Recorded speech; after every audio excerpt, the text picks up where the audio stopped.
ഗണപതി ഭഗവാനേ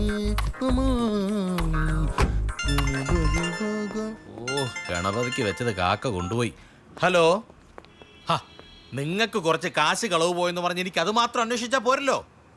ഹലോ, അന്വേഷിക്കുന്നുണ്ട്. ഒരു സബ് ഇൻസ്പെക്ടറിന്റെ ചുമതലകൾ എന്തൊക്കെയാണെന്ന് താങ്കൾക്കറിയാവോ? എന്ത് രാജ്യം ഭരിക്കാൻ വേറെ ആളുണ്ടെന്ന്? അതൊക്കെ ഒരു പേരിനല്ലേ ഉള്ളൂ. കാര്യങ്ങൾ നോക്കാൻ ഞങ്ങൾ തന്നെ വേണം. ശരി ശരി ശരി. കൂടുതൽ ഊർജിതമായ അന്വേഷണത്തിലേക്ക് കടന്നോളാം. ഓ ശരി, ധൈര്യമായിട്ട് വെച്ചു. ഓ ശരി ശരി. പിന്നെ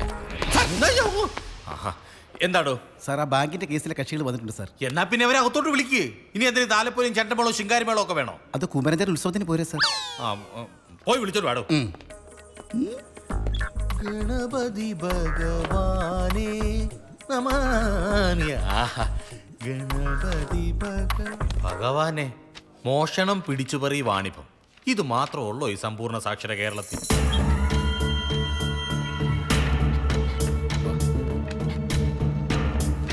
അയ്യോ, നമസ്കാരം സാറുമാരെ. നമസ്കാരം. 3 പേർക്ക് സുഖമല്ലേ? അതെ. അങ്ങ് കൊമ്പത്ത് പിടിപാടുള്ള നിന്നെയൊക്കെ ഇങ്ങനെ എഴുന്നേറ്റ് നിന്ന് ബഹുമാനിച്ചില്ല. എന്റെ തൊപ്പി പോകാൻ അത് മതിയല്ലോ. ഓ, പവനൻ സാറ് നല്ല ചൂടിലാണല്ലോ. അതെ, സാറിന് വൈറൽ ഫീവറാ. ജോസപ്പേ, അല്ല സാറേ, ഞങ്ങളെ കണ്ട് എണീറ്റ് ബഹുമാനിച്ചില്ലെങ്കിലും ഒന്ന് ഇരുത്തി സംസാരിക്കായിരുന്നു. കണ്ട സാർ ലേശം ഒന്ന് ഇറങ്ങിപ്പോ അവൻ കീറുന്ന കയറ്റം കണ്ട. ഇവനെയൊക്കെ ഇറക്കാടോ. ഈ കേസൊന്ന് പഠിക്കട്ടെ, എന്നിട്ട് തീരുമാനിക്കും ഇവനെയൊക്കെ ഇരുത്തണോ അതോ കിടത്തി ഉരുട്ടണോന്ന്. 3ാമത്തെ ഒരു ഐറ്റം കൂടെ വേണ്ടി വരും. അതെന്റെ വക യവന്. ബാങ്ക് ലോൺ അടച്ചിട്ട് 6 മാസമായി അല്ലടാ? അതെ സാർ, ലേശം ടൈറ്റ് ആയിരുന്നു. പെണ്ണുങ്ങളൊന്നും ഇപ്പൊ മാലം കമ്മലും ഇട്ടുകൊണ്ട് റോഡേ നടക്കുന്നില്ലടാ.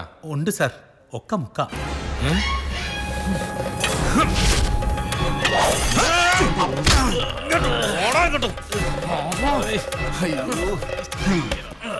ഒരു തമാശ പറഞ്ഞപ്പോ അവന്റെ ഒരു ഏതേലും പെണ്ണിന്റെ കാതിലോ കഴുത്തിലോ കിടക്കുന്ന സ്വർണത്തെ നീ തൊട്ടാ വെട്ടും. പറയടാ, ബാങ്കിലെ പൈസ എപ്പ അടയ്ക്കും? പറയടാ, എന്തെങ്കിലും പറയടാ. ഒന്നി പിടിച്ചു പറിക്കണം, അല്ലെങ്കിൽ കളഞ്ഞു കിട്ടണം. പോടാ. എന്താണ് നിന്റെ നാവിറങ്ങിപ്പോയോ? പറയടാ. സാറേ, അത് കൃത്യമായിട്ട് എങ്ങനെ പറയാനാ? ആരെ കൊന്നിട്ടാണെങ്കിലും ഞാനത് ഉടനെ അടച്ചോളാം. പോ സ്ഥലം.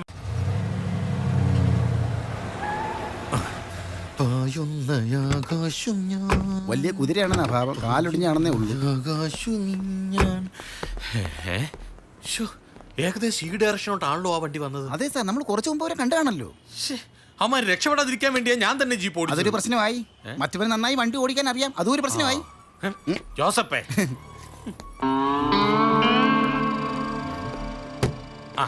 എടോ, വളരെ വിലപ്പെട്ടതും വിശേഷപ്പെട്ടതും കിട്ടിയാൽ ഉപയോഗിക്കാവുന്നതുമായ ഒരു സാധനം ഇവിടെ കിടപ്പുണ്ട്. താനത് കണ്ടുപിടിച്ചോ? അത് ഞാൻ വന്നപ്പോഴേ കണ്ടുപിടിച്ചു. പറ. ആ കിടക്കുന്ന ഷൂ അല്ലേ? പരട്ട ജോസപ്പേ, അതല്ല. പിന്നെ ഈ ടാക്സി ഇതുപോലെ ഇതിനു മുമ്പ് കണ്ടിട്ടില്ലേ? അതിന് ഇത് മാത്രമല്ല, ഇതുപോലെ എത്ര എണ്ണം ഉണ്ട്. അതല്ലടോ, ഒരു ദിവസം രാത്രിയിൽ നമ്മള് KL 01A 999 വണ്ടിയുടെ പിന്നാലെ വന്ന് പൊളിഞ്ഞ വണ്ടികൾ കിടക്കുന്ന സ്ഥലത്ത് വന്നപ്പോ ഒരു ടാക്സി കണ്ടില്ലേ? അത് കറുപ്പും മഞ്ഞയല്ലേ? എന്റെ ജോസഫ്, അത് ദൈവം കൊടുത്ത നിറമൊന്നും അല്ലല്ലോ, മനുഷ്യൻ അടിച്ചതല്ലേ. അതേ മനുഷ്യൻ ഈ കളറും അടിക്കരുതോ? അടിക്കാം, പക്ഷെ അന്ന് നമ്പർ ഉണ്ടായിരുന്നല്ലോ. അതും ദൈവം കൊടുത്തതല്ല, മനുഷ്യന് മാറ്റാം. വേണമെങ്കിൽ ഇപ്പൊ ഈ ഓഫീസിൽ കയറി ഈ കാറിന്റെ ഹിസ്റ്ററി എനിക്ക് എടുക്കാം. പക്ഷെ ഞാൻ എടുക്കില്ല. അതെന്താണെന്ന് എനിക്കറിയാവോ? എന്തിര്? ഇടോ കോപ്പേ, ആ കാറല്ലേ ഈ കാറ്. ഓ, അത് ശരിയാണ്. എന്നാലും ഇനി എന്താ ചെയ്യേണ്ടതെന്ന് ഞാൻ ആലോചിക്കട്ടെ. അതും വേണം.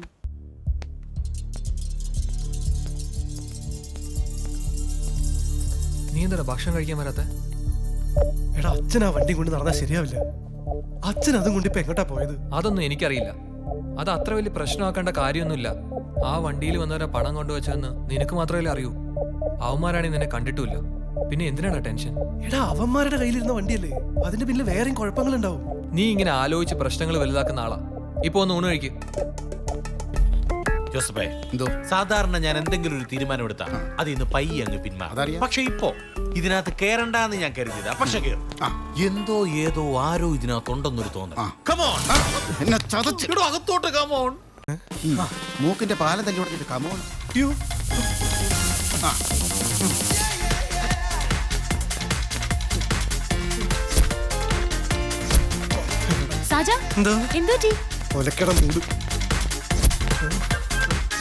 എന്താടാ എല്ലാം തൊലയും.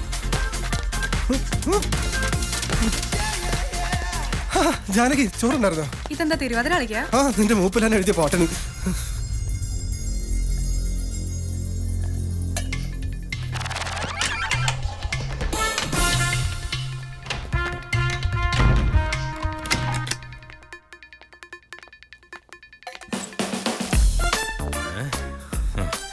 നല്ല കളർ കോമ്പിനേഷൻ അല്ലേ? അതെ. പിങ്കും ഗ്രീൻ. അതെ അതെ ഇതും കൊള്ളാം. കൊള്ളാം. എന്താടാ നിക്കുന്നേ? ഇത്ര നേരം ഇരിക്കുമായിരുന്നു സാർ. ഞാൻ വിചാരിച്ച ബഹുമാനം കൊണ്ടാണ്.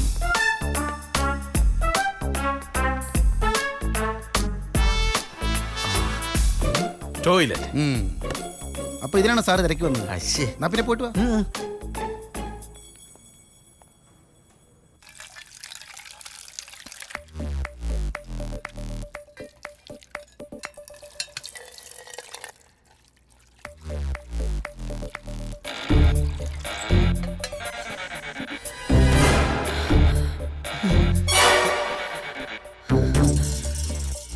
ഇതൊന്നും ആരോടും പറയല്ലേ. ജോസഫേ, ഇനി ഇവിടെ നോക്കാൻ ബാക്കിയുള്ളത് ഈ ബാത്റൂമിനുള്ളിൽ മാത്രം. ഞാനൊന്ന് പോയി നോക്കണോ? അല്ല സാറിന്റെ അന്വേഷണം വെച്ച് നോക്കുമ്പോ ഇതിനകത്ത് ഒരു ഒരു കോപ്പനും കാണില്ല എന്നല്ലേ? അതെ അത് തന്നെ ഞാൻ ഉദ്ദേശിച്ചത്. താനപ്പ എന്റെ മനസ്സ് വായിച്ച്. കുറെ നാളായില്ലേ സാറിന്റെ പുറകെ നടക്കാൻ തുടങ്ങിയിട്ട്. എന്റെ മനസ്സ് പഠിക്കണമെങ്കിൽ താൻ ഇനി ഒരു 100 ജന്മം കൂടെ പോലീസായിട്ട് ജനിക്കണം. ഈ ബാത്റൂമിൽ ആളുണ്ട്, ഞാൻ ഇന്ന് അവനെ പിടിച്ചിരിക്കും. കുറ്റിയിട്ടിരിക്കുകയാണല്ലേ? ചവിട്ടി പൊളിക്ക് സാർ.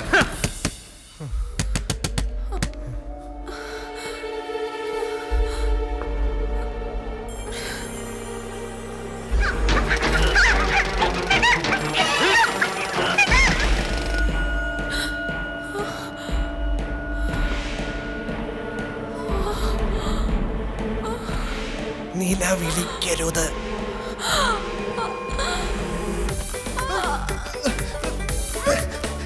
തെറ്റിദ്ധരിക്കരുത്. എടോ ജോസഫേ, എന്നെ ഒറ്റയ്ക്ക് പറഞ്ഞു വിട്ടിട്ട് താൻ ഇവിടെ തന്നെ നിൽക്കുകയാണോ? ഒറ്റയ്ക്ക് പിടിക്കാൻ പോയല്ലേ, പോയി പിടി. ഞാൻ ഡോറ് ചവിട്ടി പൊളിച്ച് അകത്ത് ചെല്ലണം. അതിനകത്തൊരു പെൺകുട്ടി ഉണ്ടാവണം. ഈ SI പവന സ്ത്രീപീഡനത്തിന് അവത്താവണം. എന്റെ ജീവിതം കുത്തുപാള എടുക്കണം. ഇതല്ല തന്റെ മനസ്സിലിരിപ്പ്. ബാത്റൂമിനുള്ളിൽ ആരുമില്ല, നമ്മൾ കയറി നോക്കുന്നുമില്ല. തമന്നേ, ഞാനൊന്ന് മൂത്രം ഒഴിച്ചാലോ? ഇവിടെ അതൊക്കെ വൃത്തിയുള്ള സ്ഥലമാണ്. അവിടെ നിന്ന് ഒഴിച്ചാൽ നമുക്ക് പോവുകയല്ല. നമുക്ക് ആ സ്റ്റേഷനിൽ തന്നെ പോയി ഒഴിക്കാം. സ്വർണ്ണമഴയൊന്നും അല്ലല്ലോ ഈ പോകുന്നത്, പിന്നെ എവിടെ ഒഴിച്ചാലും ആ അതാണ്. വാ, ഇതൊക്കെ സ്വർണ്ണമഴ തന്നെ ആയിരിക്കും.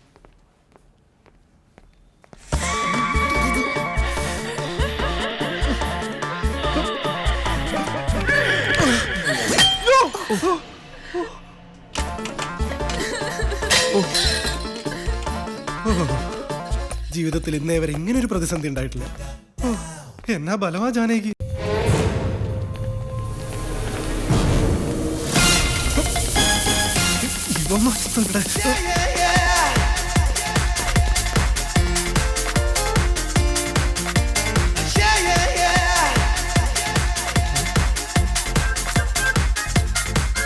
എന്തു പറ്റി? ഒന്നും പറ്റാതെ ഇവിടെ വന്ന് ഒളിച്ചു നിൽക്കാൻ എനിക്ക് എന്താ വട്ടുണ്ടോ? ചില നേരത്തെ വേലകളൊക്കെ കണ്ട വട്ടുണ്ടെന്ന് തോന്നും. ഞാനും കുറെ വിളിച്ചായിരുന്നു കേട്ടോ. കുറെ മെസ്സേജും കാണും ഫോണില്. അതൊക്കെ ആയുസിന് ബലം ഉണ്ടെങ്കിൽ ഞാൻ നോക്കിക്കോളാം. നീ ഇപ്പൊ ഒന്ന് പോകുന്നുണ്ടോ? അല്ലെങ്കിൽ ഞാനൊരു മെസ്സേജ് അങ്ങോട്ട് വിടും. പിന്നെ നീ എന്റെ മുഖത്ത് നോക്കത്തില്ല. ആ ബാത്റൂമിന്റെ സൈഡിലുള്ള വാതിൽ തുറന്നു കിടക്കണോ? എനിക്കറിഞ്ഞൂടാ. അയ്യോ, എന്റെ മൂഡാകെ പോയിരിക്കുക. ഇപ്പൊ ബിസിനസ് കാര്യങ്ങളൊന്നും സംസാരിക്കാൻ പറ്റില്ല. ഞാൻ പറയാൻ പോണ കാര്യം കേട്ടാലേ നിന്റെ ഉള്ള മൂഡ് കൂടി പോവും. എണീറ്റ് പോടാ അവിടുന്ന്. വാമന മഹാബലിയെ ചവിട്ടി പിടിച്ച പോലെ നിന്റെ തന്തയെ 3 പേര് ചവിട്ടി പിടിച്ചിട്ടുണ്ട്. അയ്യോ, ആ 999 വണ്ടിയുടെ ഓണർമാരില്ലേ, അവർ 2 ലക്ഷം രൂപ കൂടി വേണമെന്ന് പറഞ്ഞ് പ്രശ്നം ഉണ്ടാക്കി. അങ്കിൾ ഉടക്കി. മൂഡ് ഒന്നുകൂടി പോയോ? അതൊരു തല്ല് കിടത്താനുള്ള മൂഡ് വന്നോ? അവന്മാരെ നേരി കണ്ട പ്രശ്നമാ. നിന്നെ ഒരു കണ്ടിട്ടില്ലെന്നല്ലേ പറഞ്ഞത്? പിന്നെന്താ പ്രശ്നം? തല്ലിനും വഴക്കിനൊക്കെ പോയ ആകെ അലമ്പാവും. തറകളാ.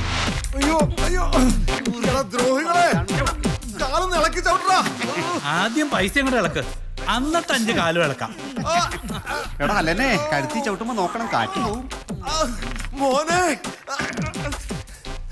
മകളെ, അച്ഛനെ രക്ഷിക്കടാ. ഈ നരസിംഹനെ ചവിട്ടി കൊല്ലുന്നു. ഓഹോ, അപ്പൊ ഇതാണല്ലേ മോൻ. മോനെ, അച്ഛൻ എന്ത് ചെയ്യണം? ആദ്യം അച്ഛനെ വിട്, എന്നിട്ട് സംസാരിക്കാം. ആ പറഞ്ഞത് ന്യായം. കണ്ടിട്ടൊരു മര്യാദരാമനാണെന്ന് തോന്നുന്നു. കാലെടുത്തോടെ. ആ എടുത്തോ.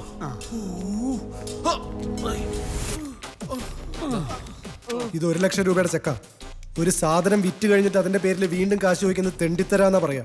പക്ഷെ ഞാനത് പറയുന്നില്ല. എന്നാ ഞങ്ങളും തെണ്ടിത്തരം പറയുന്നില്ല. ദേ അച്ഛന്റെ തലയിലിരുന്ന സാധനം.